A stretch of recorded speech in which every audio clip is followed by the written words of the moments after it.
আলাইকুম ফখরু মাস্টার, কেমন আছেন? ওয়ালাইকুম আসসালাম ভাই, আসেন আসেন বসেন। আপনাদের মতন অভিভাবক আসলে আমাদের একটু ভালো লাগে। যাই হোক, তেলবাজি বন্ধ করেন, কাজের কথাই আসি। জি বারেক ভাই বলেন।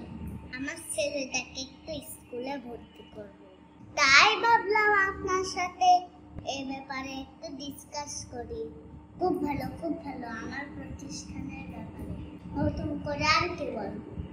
সাইনবোর্ড তো দেখতেই পাচ্ছেন, তা তো বুঝলাম, কিন্তু আমার ছেলে মেধা তো বেশি ধারালো না, সেক্ষেত্রে আমার করণীয় কি?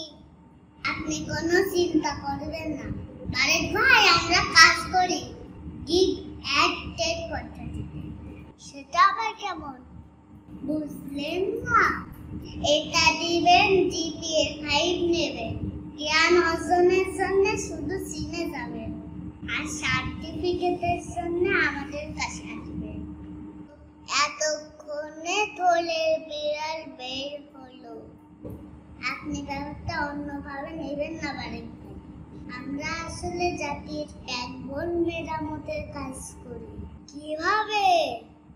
আপনার ছেলের মেধা তো বেশি ভালো না, কিন্তু আমরা সার্টিফিকেট দেওয়ার মাধ্যমে একজন মেধাবী বানিয়ে দিলাম, তাহলে সমাজে আপনার সম্মান বেড়ে যাবে না?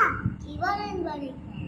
আপনারা যে শিক্ষার সাথে ফরমানি মিশিয়ে মেরুদণ্ড বানাচ্ছেন, এগুলো দিয়ে রাষ্ট্রের কি উপকার হবে? নিজে বাঁচলে পাবেন না। আপনাদের মতো নীতি নৈতিকতা বিবর্জিত প্রতিষ্ঠানের কারণে প্রকৃত মেধাবীদের কোনো মূল্যায়ন হচ্ছে। এই আপনাদের কারণে দেশে হাইব্রিড মেধাবী তৈরি হচ্ছে। আপনাদের পিঠের চামড়া তুলে নেওয়ার দরকার। কান ধরছি বারেক ভাই, আর দুর্নীতি করবো। আর শোনেন মাস্টার মশাই, হারাম ইনকামে আরাম নাই।